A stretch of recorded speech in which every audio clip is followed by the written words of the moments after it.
Long time no see, everybody. Good morning. Happy Tuesday. Yep, we're on Tuesday now. I recorded through Monday. Before we get to our reading today, I wanted to bring up a question that one of my students that I drive home after school every day posed a question to me, and she asked, "Do I believe it is a sin to listen to non-Christian music?" And that's actually, I think that's a very knowledgeable question to ask for somebody in eighth grade, because I had that question not too long ago myself, and so I had the answer kind of fresh in my mind. But for anybody else who might have that question, or now that you hear that question are wondering if it is, my pastor explained it to me this way: listening to music does not constitute a sin, no matter what the music is about. It is only if that music influences you to believe that what they are saying is true, if it is something that is against God or leading you to sin. So you could listen to any kind of music you want, as long as it does not lead you to sin or lead you away from God, then it is not a sin. And like I told him, I like music for more of the sounds than the lyrics, which is funny because I think my fiance is the exact opposite way. She likes the lyrics over the sound of the music. Me, I like a song based on how it sounds more than what I like the lyrics of some songs, but to me, what really makes me like get into a song and like it is how it sounds. So I was like, I felt kind of weird liking a song that was popular a little bit ago, because it had, I know about like the music video and the person who sings it and the lyrics. It's just not something you would expect a Christian person to like. But I couldn't help but like the sound of the music. And so that's what brought up this question that I had about, would that is that a sin? Should we not listen to that music? And that's the way that my pastor explained it to me. So, anyway, very good question from her. I just wanted to share that with you guys before we got to our reading today. So, this is actually going to be a very important reading. It's the Israelites crossing the sea.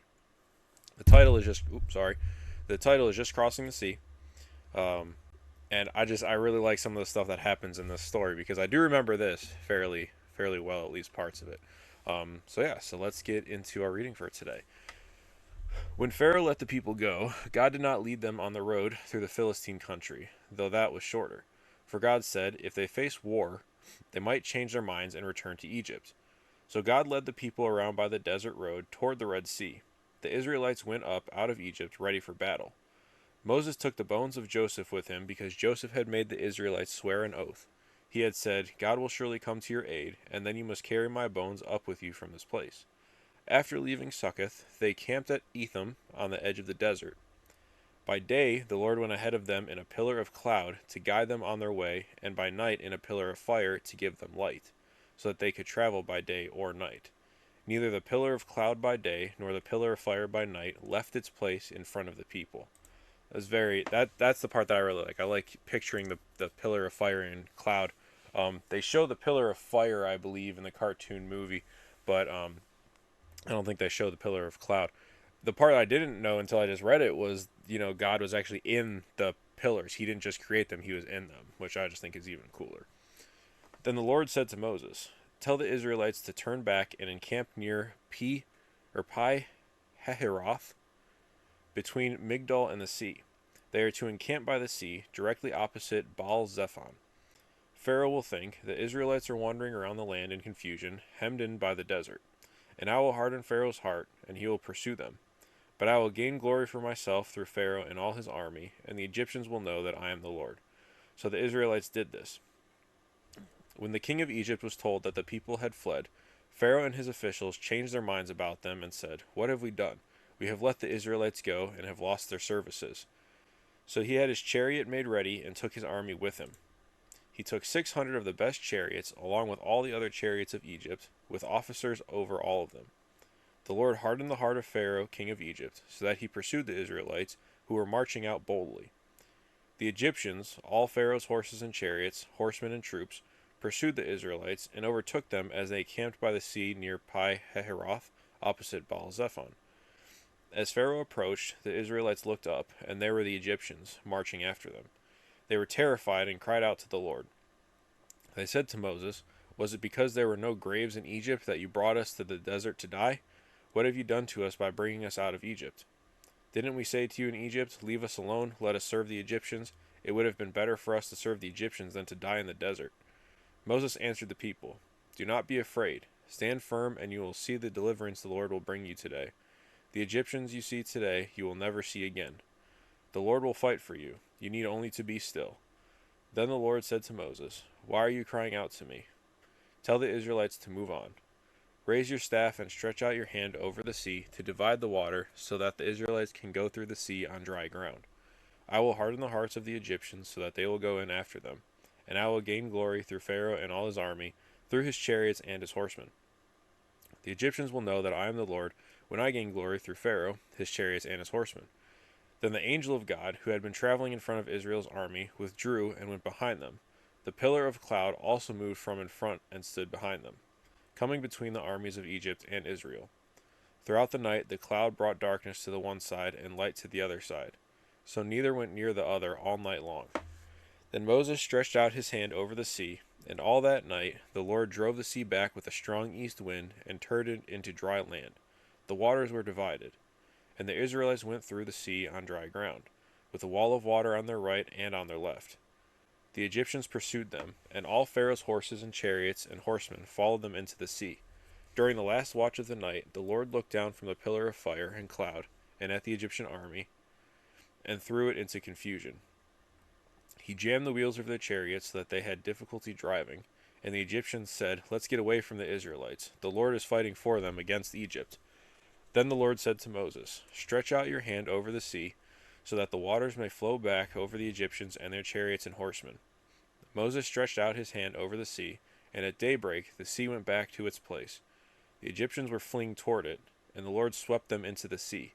The water flowed back and covered the chariots and horsemen, the entire army of Pharaoh that had followed the Israelites into the sea. Not one of them survived. But the Israelites went through the sea on dry ground, with a wall of water on their right and on their left. That day the Lord saved Israel from the hands of the Egyptians, and Israel saw the Egyptians lying dead on the shore. And when the Israelites saw the mighty hand of the Lord displayed against the Egyptians, the people feared the Lord and put their trust in him and in Moses, his servant. So just that imagery right there. I mean, my favorite is the pillar of fire and cloud. I would just love to have seen that in person. But then you get to the big, the big selling point of this story of God spreading or splitting the water and the Israelites being able to pass through on dry ground. And I just would love to have seen that. And I hope I can see like how it happened when I get to heaven or something, because that's just I wish stuff like that would happen today. That'd be so cool. What was I gonna say? There was one more thing. Oh yes, my fiance asked her pastor about my question about why it said that God hardened Pharaoh's heart, and she said that it was kind of like what the Bible says in this story, is that the Lord was able to show his power through overcoming Pharaoh and all of his armies and being resistant. So it was another way just to show the glory of God, and it was just kind of interesting to hear two different perspectives from two different pastors on that. And I really, really want you guys to let me know what you think about all of this, because the more we talk to each other, the more I think we'll be able to figure it out. So yeah, sorry about a little bit longer today, but very, very important story. Very cool one, I think. Nice one to kind of get some visuals on.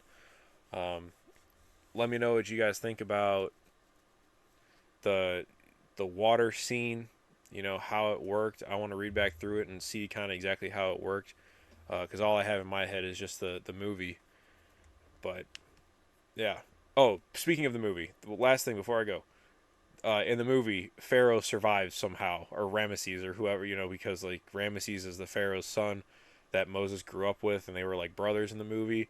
Not what happened, obviously, from what we've read, but after God encloses the water back on all the Egyptians that are pursuing them, you see Pharaoh, Ramesses, who is Pharaoh, up on the shore and he's alive and he like yells after Moses one last time or something, and then you never see him again, but he didn't die with all the other Egyptians as it says in the Bible. So that was another difference that I remember being told by like my parents when we watched the movie for the first time, just to know the difference between Hollywood and reality. So it's a good skill to have. But enjoy your Tuesday. Um, Let me know how everything's going with you guys, and I will see you again tomorrow morning.